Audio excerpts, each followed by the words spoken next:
My hair got stuck, and it looked like it had wings, like this. Whoa. Did it not?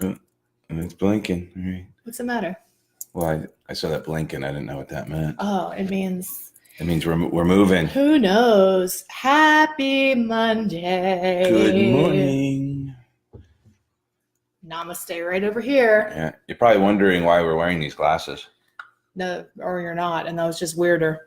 If you're not wondering why we're wearing these glasses, then you're getting to know us. Yes, welcome. You're getting to know us a little bit better. You're like, yeah, it's just what they do. It's normal. Hello. Hi. Good morning, Tammy. Good morning. So, are you changing your perspective that soon? Well, you're going back to the old way? Tell us. Yeah, I'm going back to my old ways. Tell us why you're wearing these glasses. Mine are cooler. They're like gold, Elvis inspired. Yeah. What's up with these? Badass. Well, it was just a reminder of the new week and changing our perspective, that sometimes we get up and we're like, oh, another week. Here we go. Oh, back to the rat race, back to that, or, whatever filters we're running our experience through. Very often we sometimes, your perception is your reality. That's right. And so we want to have our perception peepers, perspective peepers, and change our perspective this morning, right? Change our perception this morning, and it'll change your life. Whoa, as you know. Good morning, George. Good morning, Deb. Good morning, Jen. It's Romper Room. I see Jennifer and Deb. So it's Monday. Oh my gosh, my favorite day, except for Tuesday, Wednesday, Thursday, Friday, and Saturday. And then Sunday. And then Sunday. And so today we are going to talk about enough. What a radical concept, especially because we live in the Unitad States of America, and because we're a culture that's like, hey, more, right? Hey, more is better. How can I get some more of that? How can I make more? How can I do more? How can I get more? And did you ever notice that for most people, more breeds more, and more still isn't enough? And we still keep going after, and we're like, do you know what the ticket is we're going to talk about today? The ticket to having enough is fulfillment. And that is very different than more. You can never have enough of what you don't really want, right? If it's not something that's fulfilling to you and you don't really want it, you'll keep going and more. And you'll be like, oh, maybe more will do the trick. Maybe and that's kind of the question, though. It's not. Is where's that more coming from? Is the more coming from wanting because you don't have enough, or is more because you're just naturally expressing more and growth? Hi, good morning. Oh, see? Good morning. Hey, what did you do yesterday around the house? What did you do? Run around crazy. Oh, that's true, because you had too much sugar for Easter. But what did you do yesterday with your stuff? What did we do with all your things yesterday, going through your stuff? What did you do? I got rid of some toys and gave them to girls that girls and boys that have mean mommies and mean. Well, maybe they don't have mean mommies or daddies, but they don't have. Well, we were talking about some people don't have. I know. Okay, so good. So you went and you donated. So we're gonna keep going. You can go watch your video for a little bit longer and say goodbye at the very end. Okay? I love you. Such a great job. Keep talking. Oh, okay. Well, why don't you sit here next to me while I talk, okay? And then Daddy and I are gonna talk a little bit more. Okay, you can be right here. There you go. So that's a concept of yesterday. Is like, how can you enjoy what you really? For the first step to having enough is to look around and see what it is that you really have, and do you really want what it is that you have? So we went through all of her stuff yesterday with Ellie, and she was thoughtful about it. She looked at each thing that she had, and I asked her, I said, I want you to look at this and really ask yourself, does this bring me a lot of joy? Does this make me really happy when I have this? Or is it just kind of, would it bring somebody else more happiness? So she would look at something, and some things were easy. She was like, and she would just give it away and, put it in the pile. And then there were other things that she was like really kind of contemplating. Pensive. She was pensive about it. Almost future pacing. Is this, am I going to play with this or am I Yeah, not? Do I right? like this really or don't thinking I? about it. Oh. And she then would kiss it and say, goodbye, and give it to somebody else. And so that's, I think that in order for us to cultivate a sense of wanting what it is that we have to get rid of the things that are filling us up, just stuff that's in our like dumped on us, right? And So make that's room. How we make fruit. Make room for the things that we really do want, right? For the things that really are going to bring us joy. It's not the bowl that brings the joy. It's the emptiness in the bowl that brings the thing that brings the nourishment. And so the empty space is what holds the most sacred place for your fulfillment. And so I just want to encourage that for you. We do that here in our house. Even Ellie does it. We all do it. Mhm. Is go through your world and ask yourself, does this bring me joy? Because if it doesn't, it's just another thing in your life that's creating stress or anxiety or worry for you, or taking up space that is just cluttering up your life that's unnecessary. And then you can step back and say, look at what I really do have. And by the way, it's not just stuff. This also It's a goes metaphor. it goes to the stories we tell ourselves, to the energies that we're carrying around. Are we carrying around the story of some past pain that may or may not actually be, sometimes I'm inspired to tell a story. Okay.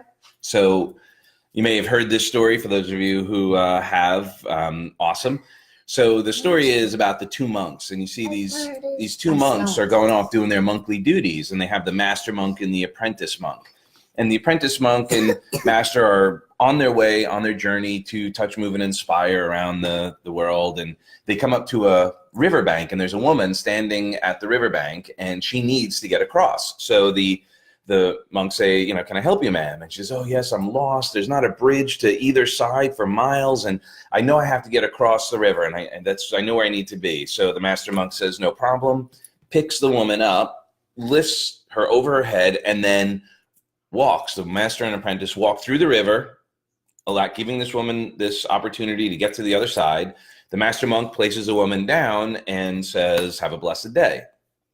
And off they go to their thing, and the woman goes off. And for the rest of the afternoon, the rest of the day, the apprentice monk has clearly got to be in his bonnet. There's something going on where he's not happy about something. And the master asks the apprentice a couple times, says, is everything all right, my son?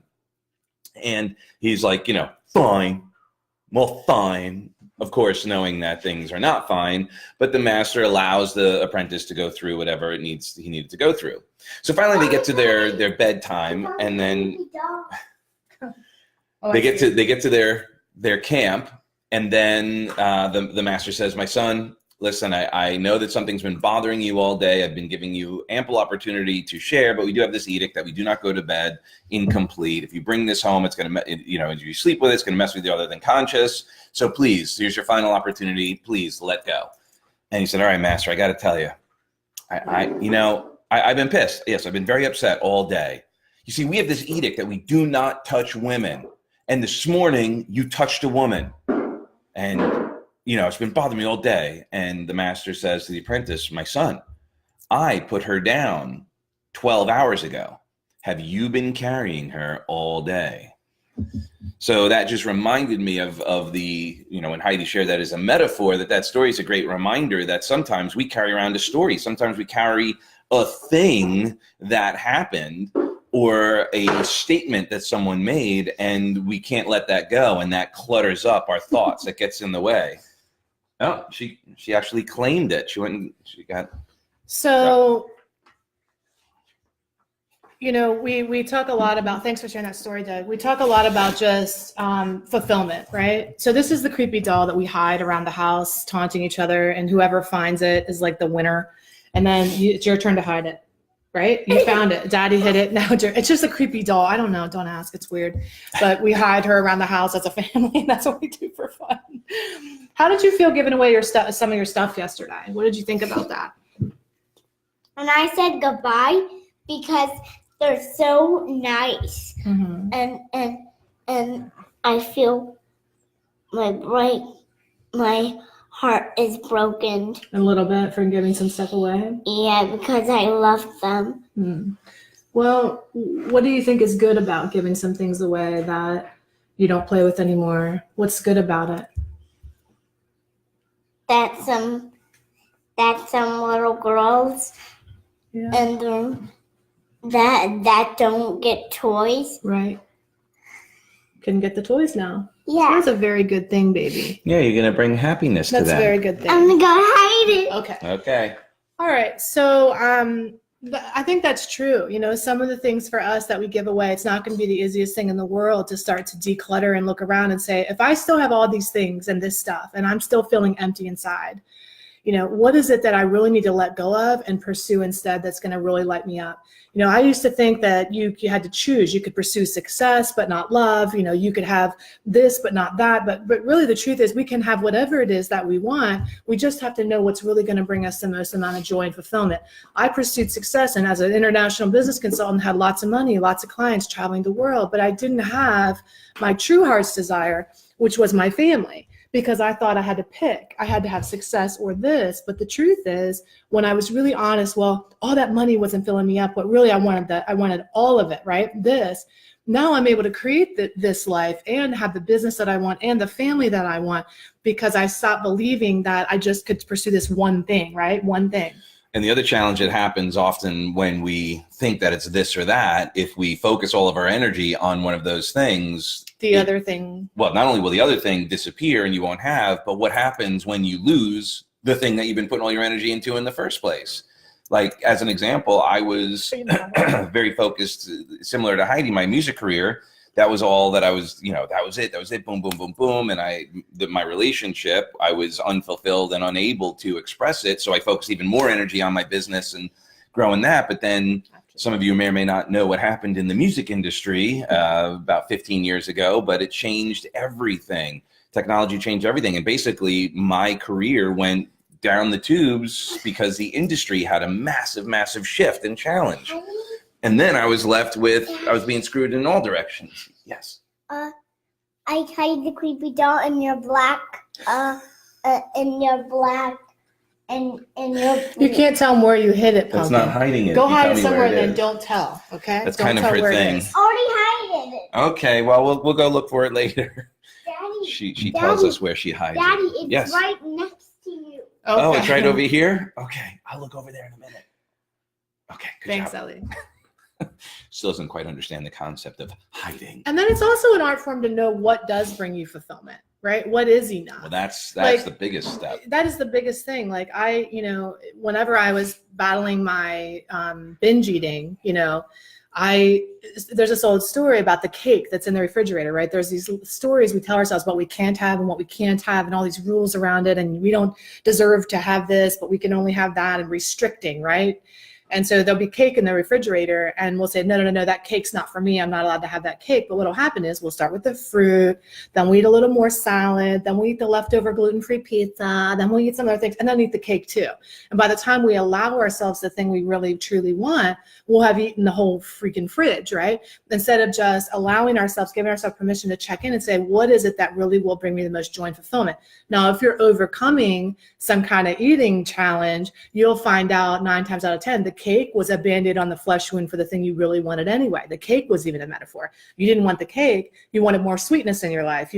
So it's an art form to uncover what it is that we're running towards and if it's really for us, if it's really going to light us up in the end of the day. How do you know? You get there and you still feel kind of empty. So let us come alongside you and partner with you to figure out what is it that's going to really bring the most joy for you. I don't know about you, but I think this midlife crisis thing for just men going through it is baloney. I think that women have it too, that we get to this point, we So go, it's just baloney that just men have it, right? Okay. I think we both have it. And Yeah. I think, it's like you get to this certain place in your life and you're like, oh man, this is the evening of my life. It is Well, time to pursue the things that really light me up, that are really going to bring me the most joy. Stop screwing around. That's the real challenge, because we've been sold into this sort of mindset that you work all these years so you could retire and then enjoy your life. And then Right. people do that and they go, well, I don't even know how to do that because I made my whole life about working and all this. And like you have an empty nest syndrome with your career, with your, like what your main focus has been all those years. It's not just about, that's what, I mean, you know, we're just spitballing here. The empty nest syndrome is your purpose shifts. Right. And then you're like, I don't know what to do. My purpose was making sure that I take care of this child. And then all of a sudden they leave. And I'm like, what's my job now? What do I do? And that happens in our careers. That happens in relationships. That happens in all the areas of your life. So you're right. I think it's these are in different stages. We have that conversation where we have to go, wake now up. what? Yeah, we have to wake up and look around and keep checking in, because the things that once brought you fulfillment or joy maybe have gone, or the things that once lit you up just don't do that anymore. And so this is it, guys. Like this is truly it. There is nothing more important in the world that you can do than to follow your bliss. And a lot of the, you know, women sometimes, I don't think men have this problem. Like men aren't sitting around going, oh, is it selfish for me to pursue my goals? But women are, and they're saying, is it selfish of me to pursue my big purpose in life or my mission? How can am I taking from my husband or my children or whatever? But I can tell you unequivocally, absolutely, you can set up your life in such a way that you make yourself a priority, your everything else falls into place, and you can have the business that you love, the husband, you can be a good wife, you can be a great mom, you can, and pursue all your dreams. And so let's not believe the story that some things we can have, but other things we can't. You are allowed to have everything you desire. First, you just have to decide what it is in your life that you've been settling for. And that's that what makes you a little bit fulfilled, but not quite enough, right? And then you still want more. I'm done. That's good. Thanks for not interrupting me. I appreciate that. I try and find pockets are just never any. So that's why most of these never ending talking. Yeah, you just go, and then I'm like,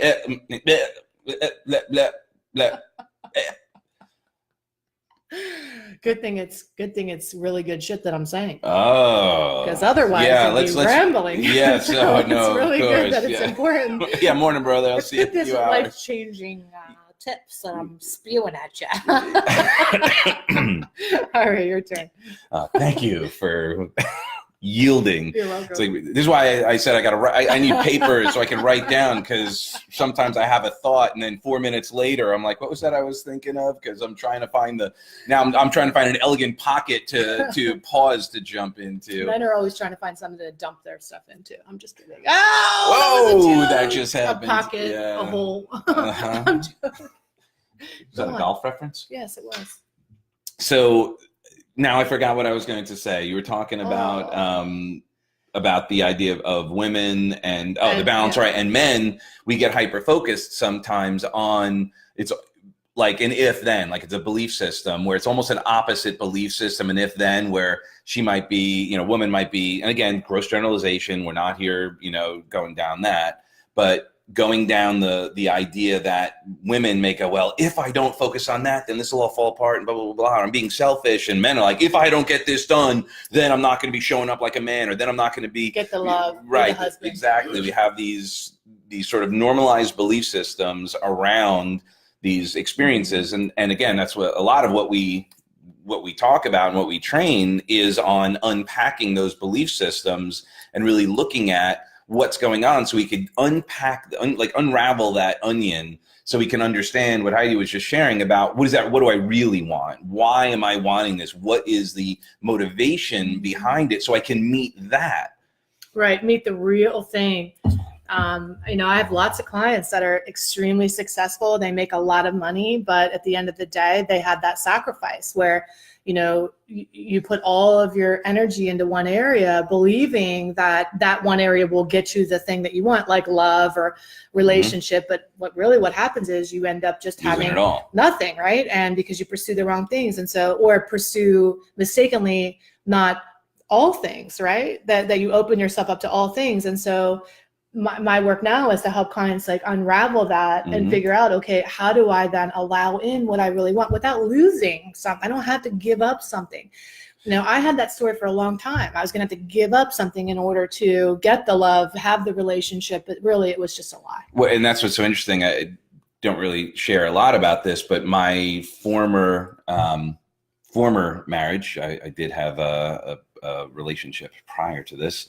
And one of the challenges that we went through was that exactly what she was talking about. I believe that we could experience a life of our dreams, that we could create all of these things and have children and have all this and do all these things. And I would rather, because there were other people, there are people in the world who will sacrifice, and they'll knowingly just say, oh, well, I had to give up on my dreams because as soon as I had a child, that was it. I couldn't do what I wanted to do. I couldn't follow my dreams. And then resentment builds up, and then all these like other things that then, which on one level is, some of the work we do, but at the same time, there are other better problems to be addressing and challenges to overcome. And that was a large thing, because I personally was like, I want to be the cool aunt and uncle then who are proving that you could have it all, not be following that same path of, well, we gave up on this, so we can't have that. And, all these different compromises that are unnecessary, which create even more resentment. Mm-hmm. And then the momentum that we share starts going the opposite way. They start stacking one on top of the other. And then you go, oh, great, what's next? Now what's next? What new pain do I have? What new challenge is this going to happen to me? And it's all based on another pain, which just makes it feel even more like desperate and hopeless. And that's when people just get resigned and give up. And yeah, I think men have that exact same feeling of like, if I'm not just making my money my number one priority, if I make the money, the wife will be happy and the child will be happy. But the reality is what they want is time. What they want is attention, affection, interest, shared time together. And so we rob Peter to pay Paul. We feel like, oh, this is what I'm going to, but the reality is it is hard. It's hard until you know how to do it, right? Until you know how to strike that balance and create that synergy and be in the flow of your life and not swimming upstream and pushing, oh, I got to do this, I got to do that, building the resentment and everything And else. sometimes there are going to be times where you got to readjust. And sometimes that is going to be uncomfortable. It's not going to be like, there's a difference between like uncomfortable and then just like painful, right? I mean, so when you're in the flow and all that, like it just came to me, it's like sailing. Mm-hmm. Like you're using the energy, you're in the flow, you're using the energy and all of that. But when the wind comes the other way, you have to use it. And you don't argue like, wind, how dare you? Oh, I'm never going to get there. What's that John Maxwell saying? The pessimist complains about the wind, the optimist expects the weather to change, and the leader adjusts the sails. And I think that's true. Mm-hmm. And I think the tickets of having it all is not to think that it's all, everything's going to be equal all the time. It's that you can have it all, but something's going to be in the number one position, and then it's going to rotate. And as long as you're rotating around what's in the number one, right? Well, this week I need to really put my heart and soul and focus into my marriage, because I've noticed that my focus and attention has been over here, or I need to pour my heart into my mothering or my parenting because my focus has been over here. It's go time and work, and I need to support here to make sure I can pour my energy into my business. And so it really also is having just a take partner. care of yourself. That's the other thing right. that sometimes one thing that you are great at is just sort of going, whoa, hold on. I need a minute and do what you need to do, recharge your batteries, where, sometimes we don't do that. And then that builds resentment. And I had to do that. I used to suck at that, because my motto was suck it up, never let them see you sweat, keep going. It doesn't matter how you feel. And that created a binge drinker. That created somebody in me that my area of relief was like, oh, this is for me. Give everybody the finger and I'll just drink and then get back on the horse tomorrow and then check out at nighttime. And a lot of people do that. Wine is the answer or whatever it is. And so for me, I had to develop that skill of saying, no, what do I need? I didn't even know what I needed. I thought wine was the answer to everything in my life. And so I had to learn how to cultivate that care. But all of this is an art form. It's an art form. It's really, especially if you're used to giving to other people, putting everybody else before you, it's time to start like uncovering, wow, if this were my shot at my chance, and really this was my life, and I had my own permission slip I was allowed to have everything that I really wanted. What do I really want? And then am I willing to invest in myself to get the things that I want, to be shown the path, to be walked through, because this is it. And time is going either way. Time is going to pass either way. So I just want to encourage you Be specific, ask questions, reach out, take the next step, message one of us, ask us to come alongside of you and say, yeah, you know what? This is it. I've been settling, sacrificing, sucking it up. I'm ready to take my life to the next level. I'm ready to have it all. I'm ready to, develop my relationship or my business or whatever that it is, because you deserve to have everything. Nobody has to give you permission. You do, right? Mm-hmm. But you can borrow my belief in you until you believe in yourself. And that's the thing too, whatever you've been doing, wherever you are right now, is a direct result of the way you've been. So if you want a new way, if you're ready for a new way to take on your life, to do things, now's the time to make that decision, to take on and give yourself that gift of a new way, right? That's where the perspective peepers, one of the things we'll be working on is addressing your perspective. Preston says communication and being on the same page. Can you scroll up? Yeah. Let's see. Yes, absolutely. Aligned. I call it having me aligned in our mission. The female client is going through that. He has the same exact thing. Erica said, I love you. We love you too. Good morning, Thomas. So I love you. yeah, so you want to tell everybody to have a great day today. I love you. I love you. I love you. I love you. Okay.